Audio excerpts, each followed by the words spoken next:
I don't understand how a league can be so poorly ran. I really don't.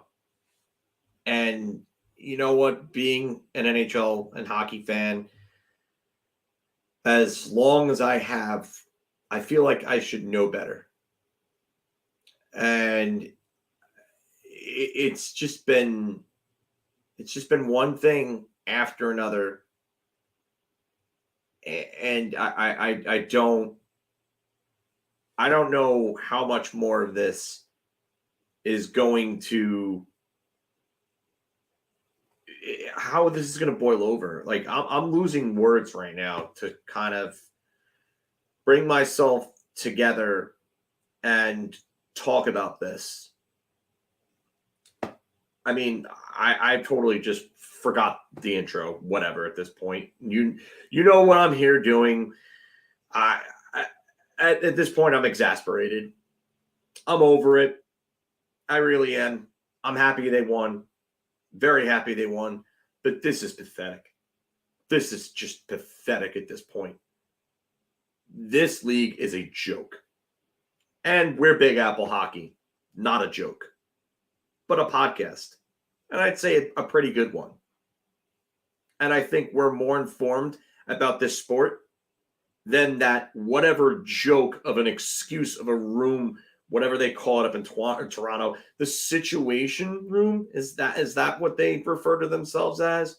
They are a situation, a piss poor one at that. But they're a joke, and they all need to be fired. So, yeah, I'm here to talk hockey. And the fact that I know more about this sport than the people running it do is pathetic. Absolutely pathetic. They should all be fired. They should all lose their jobs. And I don't care. Go on unemployment. For all I care. Get away from the sport. And Gary Bettman, take a long walk, bud. Take a long walk, because you're pathetic too. Because you allow this stuff to go on, you perpetrate it, and you help it along. So, here's a fun little segment. You know what it's called.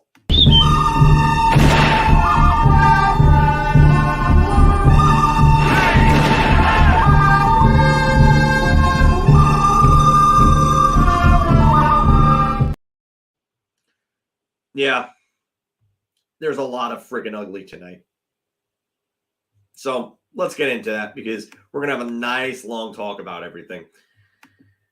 Panarin again. What is there left to say about this guy this year? Really? 14 game streak to start the season.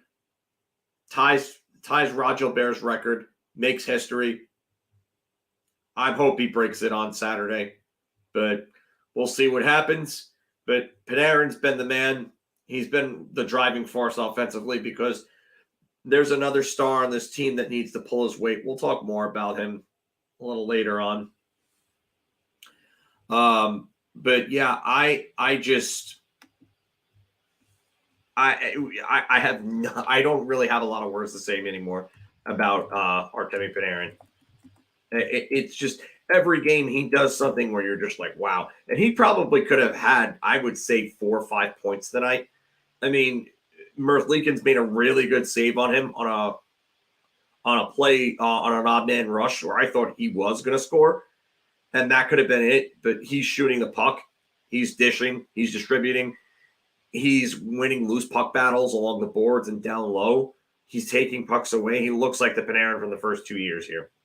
I don't know if it's the hair. I don't know if it's Laviolette. I don't know if it's new line mates. I don't know what it is, but he's not making those dumb plays anymore. He definitely looks like he was before the Wilson incident now. So it's great to have him back. More than I can say for a certain somebody else who needs to really get himself going. But yeah, I just, it's night and day with those two. So Panarin is just something else here. Vinny Trocheck continues his strong play. I mean, he gets another point tonight.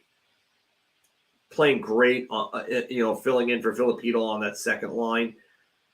It beckons the question now: do you continue to keep Vinny Trocheck on line 3 with Will Cooley instead of Artemi Panarin? Instead of Filipino at that point? I mean, the lines were pretty balanced with Trocheck there. Him and Cooley were playing very well together. So that remains to be seen, but it's a good problem for the Rangers to have nonetheless. Very much so. So, he's winning faceoffs. He's one of the better faceoff men in the league right now. He is playing great at both ends. He's scoring goals, putting up points. Doesn't matter who he plays with. He seems to be a spark plug. And that's the big thing that the Rangers needed. That was what they wanted when they signed Vinny Trocheck. So, this is honestly just been a great pickup for them. He had 60 points last year, and I know fans were not happy about him being on a second line last year because him and Panarin just didn't seem to click. It's a different story now, I'll tell you that. Alexis Lafreniére has arrived.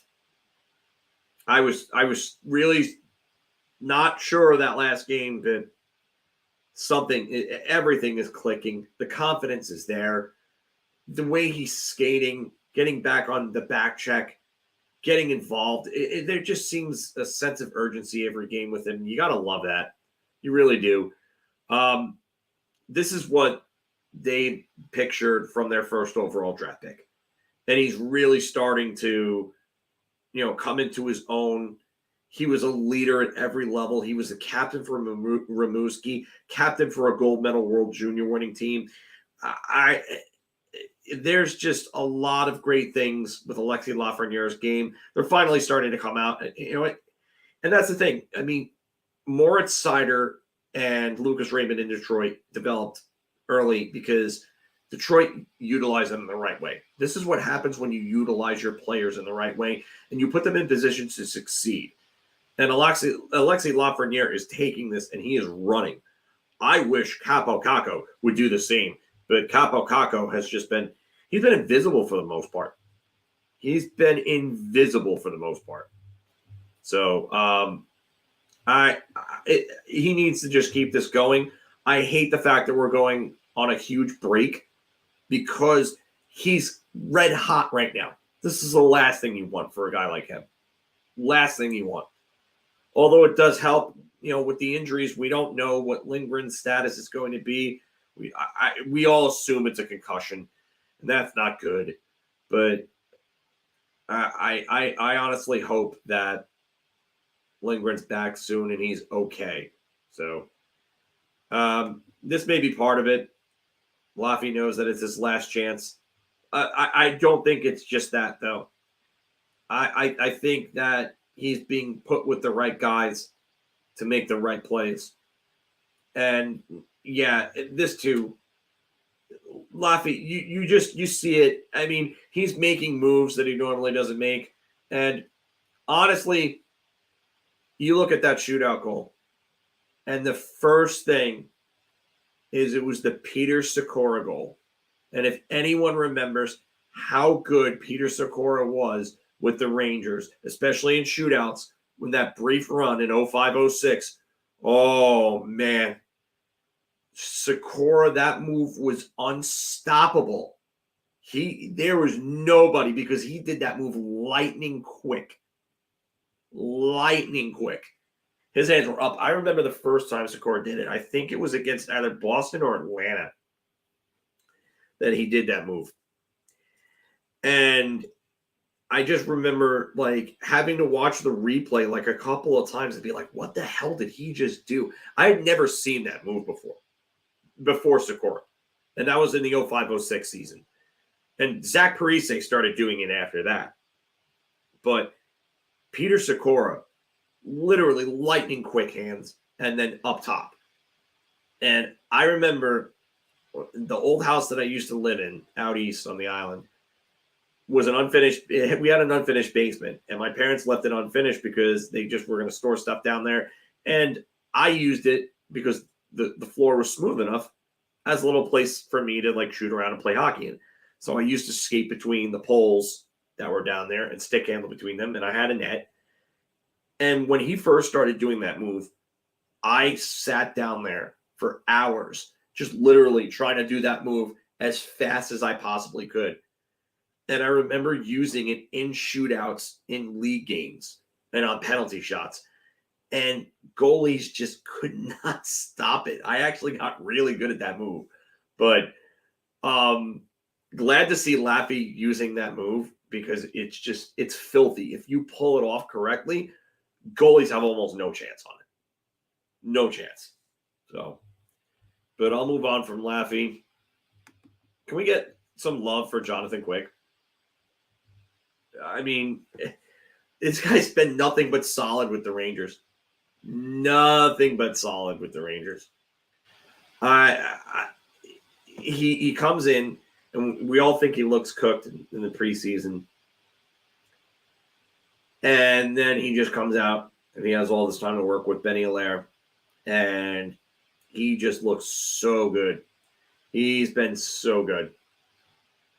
So, I just want some recognition for this guy because he was really good for the Rangers in this game. He's been good throughout his games so far. I know the Seattle game he wasn't as tested in, but he still came up big when he had to. And yeah, build Benoit Allaire the statue. Yeah, because Benoit Allaire deserves it. Benoit Allaire definitely deserves it. Nestle Quick. Oh, God. That is some corny stuff right there, Brody. I'm not going to lie to you. Yeah. He just comes in, and he's just been really, really good. Been a calming influence on this team. They talk about his leadership in the locker room. He gets it. He's been there before. He's won a Conn Smythe. He's won 2 cups. Yeah, I know we don't have to remind anybody about the second one, but he's been great. Been absolutely great considering Igor's out. Igor's practicing now, which is great. And now you have Quick, and then even Louis Domingue was solid the other night. So I didn't think he I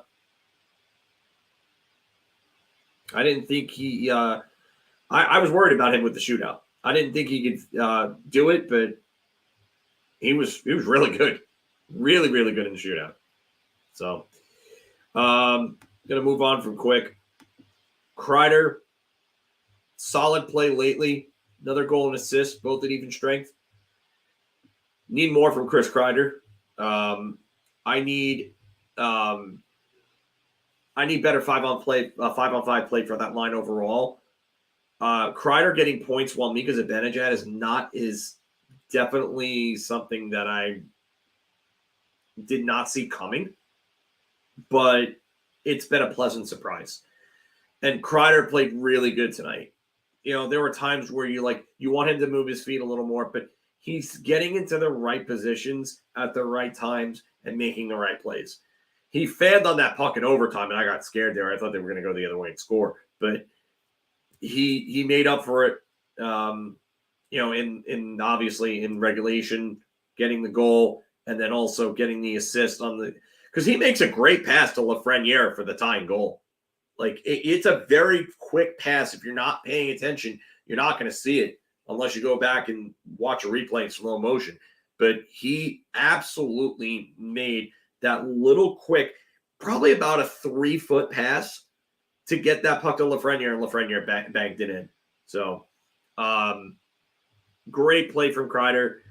I think he actually had a solid game. I wish that would rub off on somebody else on that line. I really do. Eric Gustafsson, if possible, he needs to stay long-term. He really does. He's been one of the best signings all offseason from any team. He has been so good, and his defense has been incredible. He's stepped up, and he's playing top 4 minutes now. And he's been the power play guy, and he just looks so good so far. So if the Rangers can find a way to keep him long-term, they need to do so. It's a must at this point. But that's all of the good for now. So we're going to move on from that. That's good. And now we go on, and all of this is just going to be ugly. Just flat out ugly. Too many turnovers in the neutral zone. Way too much. I don't know what's going on with this team's breakouts or what they're doing in the neutral zone and why they continue to go for the stretch pass, which I don't understand it, because when you use the stretch pass, yes, if you can catch a team in transition quick, it's a good weapon. But when you rely on it way too much, teams know that it's coming, and you're going into the offensive zone at a disadvantage. You're going 1-on-2. You're going 2-on-3 at that point, whatever the case may be. But you're going with the numbers disadvantage at that point because you're not breaking out as a unit. And I've said this, I don't even know how many times over the last couple of seasons or so, but they need to get away from this, or at least use it far less than they use it right now, because it's not working the way they want it to work. And that's part of why their 5v5 offense has just not been there. And you can't enter the zone 2-on-3 and then have guys step up on you at the blue line, and it's a turnover the other way. And that's a big part of it, because if they're waiting at that blue line for that puck, then they don't have speed. They don't have legs entering the zone. You can't back the defenseman off the line. It's a turnover. There's no sustained offensive zone pressure at that point. And that's a big part of the reason why. I don't know if they need to go to dump and chase, or if they simply just need to break out with 3 men. But it's not working. It's not working, and something needs to change with it. So they're winning games, which is great. But once you start playing better teams consistently and you get to the playoff time, like you're going to have to change things around, because it ain't going to work in the playoffs. I'll tell you that right now. It's absolutely not. Zach Jones with another horrendous game. Yeah, you know what? I didn't put this in there, but Blake Wheeler, that was a terrible pass. He's trying to so he has the ability to make a safe pass and just get the puck out of the zone there. Instead, what does he do? Goes for a flashy pass through the middle, goes off of skate, because he has no way of getting it to the player he's passing it to. It's also a suicide pass. And it ends up going the other way for a turnover and a goal. You cannot do that. You cannot do that. And Blake Wheeler has been really bad this season so far. You can't go and do something like this. You can't. It's got to change. It's got to change.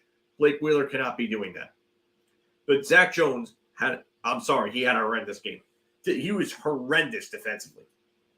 Maybe offensively he was okay, but in his own zone, he is a tire fire. And not just that, but he's playing with Schneider, who has not been good this year. And it's just a terrible third pairing. It's a terrible third pairing. It really is. They're a liability out there. So they gotta work on that. And if this third pairing can only get 12 minutes a game, that's a big problem, because you're asking a lot for the other 4 defensemen.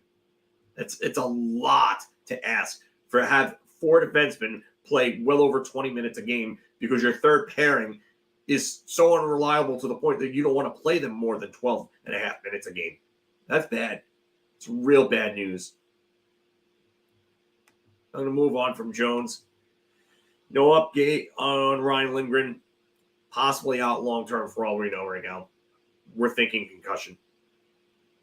It's got to be. Because, you know what? I'm not even going to get to that part of it. We're going to talk about that part of it in a bit. But possibly a concussion. You would think it. Yeah, I really don't like this play at all. It's a dirty play. We'll talk about that in a little bit, but there's no update yet from any of the beats or anything. Nothing so far. Laviolette didn't disclose anything as expected, but what can we do at this point? Just another injury, right? Worst officiating ever. You know what? I just got sent a reel on Facebook, and it was the Rams game. I think today's Rams game. And they went to go kick a field goal when they were down by well more than a field goal at the very end of the game. And the refs were hurrying the ball to the line to get it snapped off. Why are referees doing that? Can anyone answer that for me? Because I don't think there really is an answer other than I'm starting to think that sports are rigged. After a game like this, I don't understand what's going on. And I'm not going to sit there and act and pretend that this is just incompetence. This isn't incompetence. This is just brutal and blatant disregard. This is basically be like, oh yeah, we're rigging games. That's basically what this is at this point. And I never thought I would actually get to this point where I really believed it, but I really believe it now, especially after tonight. How do you call that goal off? How do you call that goal off? And then even before that, how do you call Jacob Trouba for roughing when two players go over to him after he throws a clean hit on a player? Like, the NHL is bad enough for allowing these players to every time someone throws a clean hit. But now it's getting to a point where you called the player who threw a clean hit that was defending himself from two other players who went out of their way to go fight him, to go try to fight him. You called Trouba only out of that? There is no way in hell that you're going to tell me that they did not have something on the Blue Jackets for this game. No way. There's no way in hell. Because then there's the goal. Then the goal happens, and the goal is clearly in the net. It's clearly in the net from the shot. You could see it. And the Situation Room, that bullshit piece of shit organization up in Toronto, that friggin' haphazard joke of a friggin' Situation Room is telling me that if that puck was not in the net, oh my God. Oh my God. You've got to be fucking kidding me. You've got to be fucking kidding me. And I don't want to continue to drop too many F-bombs because then because that already happened once. But there is no way that these refs did not have money on this game. And you know what? At what point does this end? And it's just continuing to get worse and worse and worse. They disallowed 4 Ranger goals in 2 games against Columbus. 4. I can tell you right now, I've gotten to a point where I really, really, really believe that sports are rigged. And you know what? If that's the case, that's terrible. And the government needs to step in on this. We've already seen an NBA scandal. Tim Donaghy. Just look up Tim Donaghy in the NBA. Oh, yeah. That was a good one.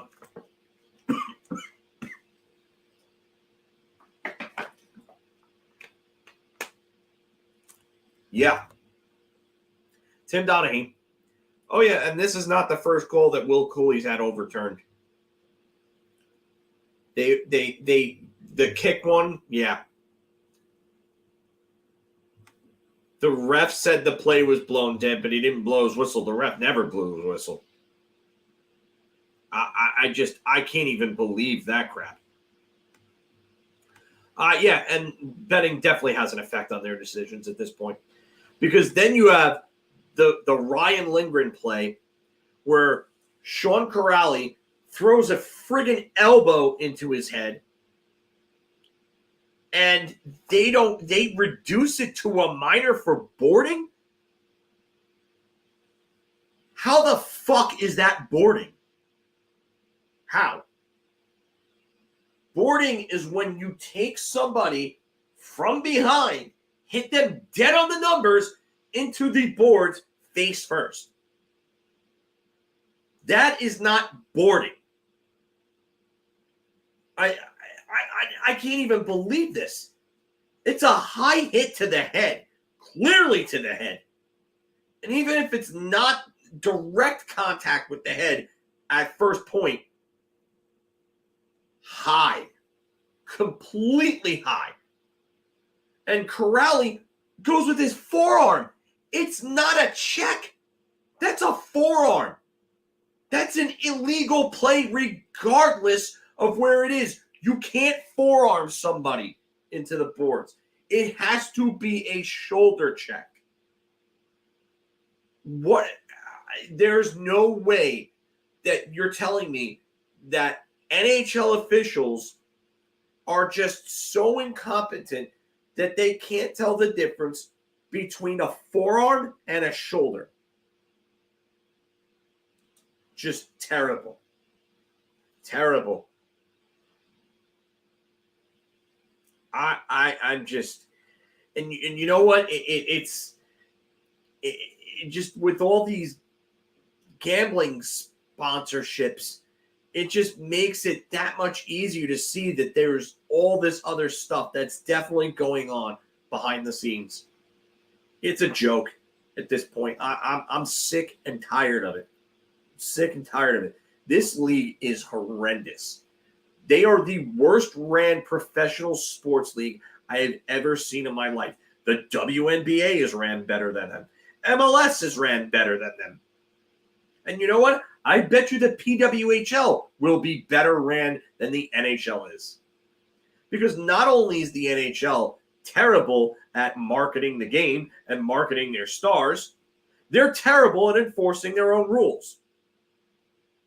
There's 70 million different interpretations of the directing the puck in with your skate rule. There's 70 million interpretations of goaltender interference. Got a different situation? Pick one. Pick one. I'm sure there's all these different situations for everything. Goaltender interference, there's never any clarity on what it is. The direction with the foot and the kicking and all that other crap, there's never any clarity on what the rule actually is. They say, oh, it can't be a distinct kicking motion.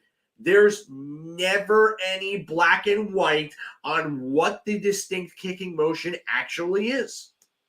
And they don't ever give you it because they want it to be ambiguous the way that it is. It's a joke.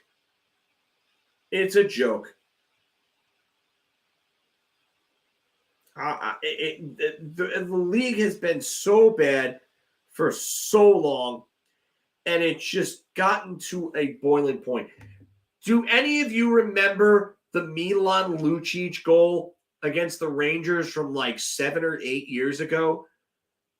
Maybe I think it might even be longer than that. I think it was Lucic's last year in Boston, and he just kicked the goal, literally fucking soccer kicked it.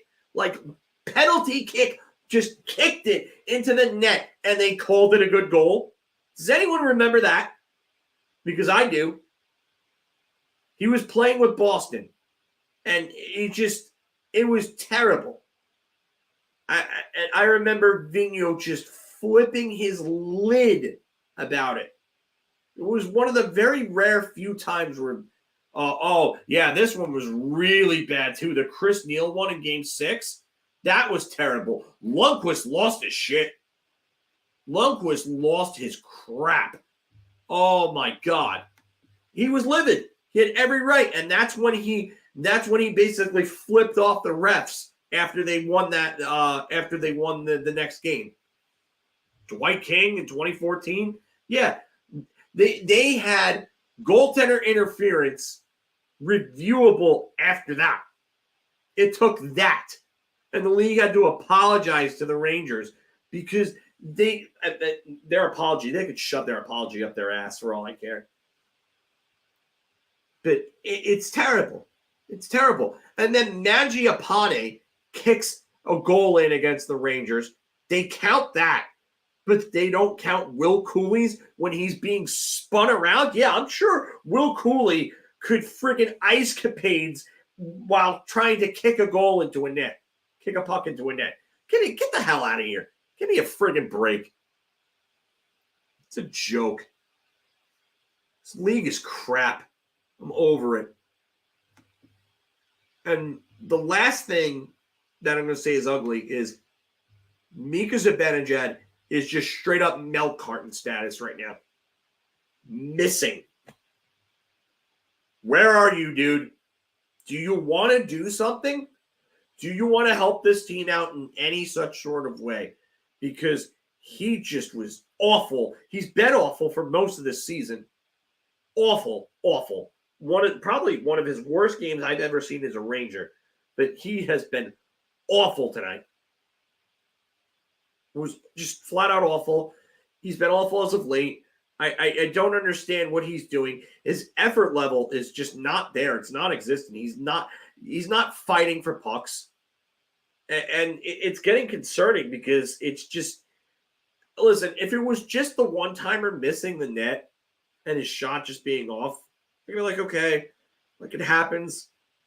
He'll work on it and it'll eventually go in. And once the first couple of them go in, everything will be good. But the effort levels have been so bad. Just not getting back on plays, just losing guys left and right. I can't with this. This guy has just been terrible. Terrible. And yeah, he's missing the net, and it's an odd man rush the other way. You can't miss the net at that angle because it's always an odd man rush the other way. It's off. You know what? My concern with the leadership group, I've said it many times on here. I've thought that this leadership group's been weak, but there's something different this year. Something different this year. I don't want to say anything bad about the leadership. I don't, because they've actually been fighting to win games that they would have found ways to lose last year. The Vancouver game, they would have lost that game last year. They would have lost that game. Thank you, Joe. I appreciate you, man. I really do, and I appreciate everybody that's in here watching right now. I may not be able to go much longer as I'm really fighting it, but I just wanted to get this in. I had to after this. I needed to rant. I know everybody in here wanted to rant and vent. So I figured that we would just have this little discussion here. Yeah, Mika does have quite a history of this. You're right about that, Neg Type 13. Yeah, I think the coaches are a big part of that, but yeah, and then people talk about Wheeler's leadership. That's great, but he needs to play a hell of a lot better.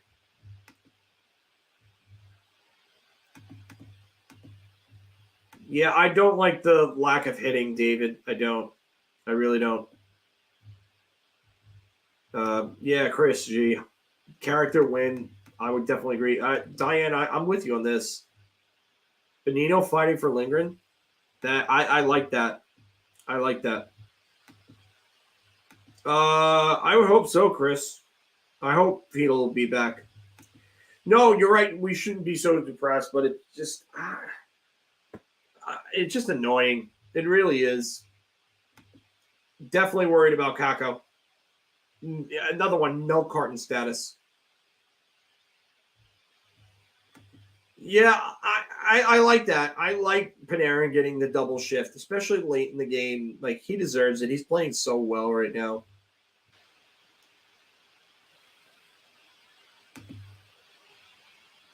Yeah, sad to see Knobloch go, David. Yeah, good for him. I mean, he coached McDavid in junior and Erie, so they had a choice. But Edmonton needs an experienced coach. Nothing against Knobloch.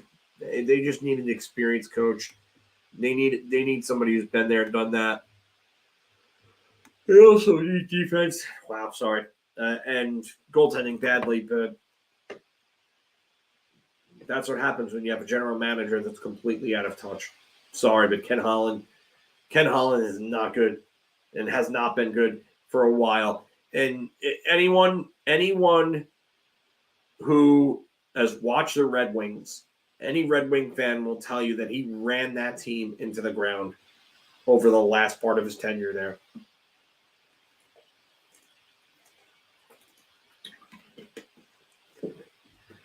Yeah, I agree with this, Dave.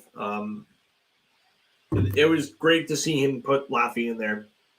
And he did say that in his post-game presser that he felt that Laffy was playing well and wanted to put him in there. And yeah, I think if anything, a lot of people just got annoyed by retreads and all that other stuff. Don't get caught up in that crap. Oh my God. I'm going to go for like another minute. I'm sorry. I'm really tired. But I'll take a few more. Bobby, yeah, I think Kako may just be a good third liner, maybe a decent middle six player. Yeah, retread.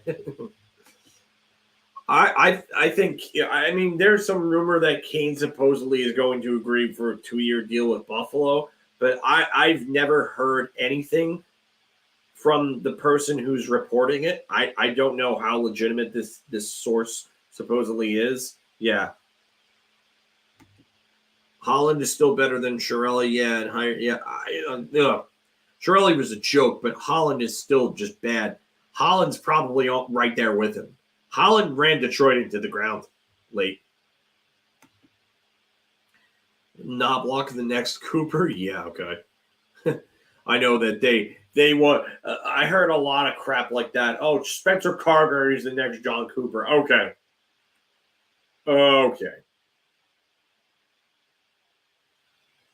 It's like these people forget that John Cooper stumbled.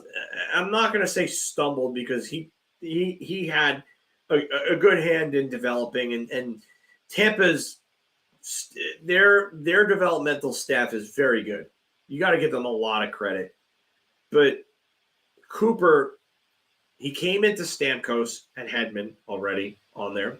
Marty St. Louis was on there to help kind of lead the team. And then they nab Braden Point. He becomes great. They get Kucherov in a second round, and he becomes one of the 3 best players in franchise history. One of the best scorers of the last half decade or so, longer maybe. Almost, I would say closer to 10 years. He's been one of the best scorers in the league. That's a guy that's probably going to go into the Hall of Fame one day. You look at his numbers. So, Cooper, listen, Cooper's a very good coach. I respect John Cooper. I have all of the respect for him. I think he's great. I think he'll go into the Hall of Fame when it's all said and done, and I think he deserves it. But sometimes to win, you have to step into the right situation and be in the right place at the right time. And Cooper definitely was in the right place at the right time when it came to the players that he had. And then they end up making the trade for Mikhail Sergachev for Jonathan Drouin, which is one of the most lopsided trades in recent NHL history. Like, how I can't think of a trade as bad as that for a team in the last 5 to 10 years. I can go back and point. Well, I mean, maybe Zibanejad for Brassard is one of them. That's up there too. But I think the Sergachev for Drouin trade is looking to be like the worst real soon, because Sergachev is turning into a stud defenseman. And you could probably say Zibanejad right now. Gomez for McDonough wasn't in the last 10 years. That was 14 years ago that trade was made. So Hall for Larson, yeah, it's up there. I don't think it's the worst. Drafted Palat in the 7th round. Yzerman did a lot in Tampa Bay. Yzerman helped out Cooper quite a bit. And it's like you have to look at everything and the big picture. And when everything comes together, that's when you have a team that wins. When it's the general manager, when it's again, Middleton for Hodge is a very long time ago. I'm not talking that long ago. I'm talking like the last 10 years. So Middleton for Hodge is one of the most lopsided trades ever, but I'm not talking that long ago. Zubov for Nedved and Robitaille and Samuelson. Yeah, Zubov and Nedved for Robitaille and Samuelson. Yeah, that's another one. But again, that's 28 years ago that trade was made. We're not talking about 28 years ago. We're talking about the last 10 years. So Griffin Reinhart for the pick that became Barzal. Yeah, that was bad. Thornton, again, that was 18 years ago around this time. It was actually on my birthday that trade was made. I couldn't believe that trade was made. I remember just, getting messages on MySpace and stuff like that. And then one of my friends had told me that Joe Thornton was traded. I was like, what? And I went online and I looked on, I think it was on, no, I wasn't on HF boards yet. I looked on one of the websites and it said Thornton had been traded for freaking Wayne Primo, Marco Stern, and Brad Stewart. I was like, what in the actual hell is this? Couldn't even. Zibanejad and a second for Brassard is probably the worst recently, like within the last 10 years. But I'll tell you right now, this Sergachev trade is coming up there. I think the Huberdeau for Tkachuk trade, it happens to just be Calgary being a dumpster fire. I also think Huberdeau has really had a tough time adjusting because he just doesn't have a great center there. Lindholm is solid. But don't get me wrong, Lindholm is not a top-tier playmaker. He's just not. He's a very good two-way player. But he works with certain types of players. And it doesn't seem that Huberdeau is one of them. So, but I am going to wrap this up. I know I'm cutting it a little short. I know usually I try to go like an hour or so, but I am tired. I do apologize. I just wanted to get this in, like I said, and vent a little bit and have a sounding board for everybody to vent a little bit as well. So thank you all for coming on and venting with me. I know we should be happier after a win. And don't trust me, I am happy. I know I have a weird way of showing it, but I am. I'm just concerned about Ryan Lindgren right now. That's really what I'm concerned about. I'm hoping he's back soon. So, and no game for a week. Yeah. So kind of had to as well. I would agree with that. So yeah, but I'll answer this one. Yes, this is, I think, a fairly obvious question, Michael. I definitely think they make a trade. I just wonder how long before the deadline it is. I wonder if they get the Jim Rutherford early bird special and try to address their right wing issue beforehand, or if that's Patrick Kane. So who knows? But they're not really in a rush to make one because they're continuing to win games despite their injuries, which is crazy. So when this team gets back at full strength, they could be a pretty good team. So, and for D, I would rather go Connor Mackey than Harper at this point. I hope to God it's not Harper. I would rather see what Connor Mackey can do. But everybody, thank you for joining me. I appreciate it. Good night, and let's go Rangers. And hopefully everybody gets through this week without Rangers hockey, without losing their heads. So take care, everybody.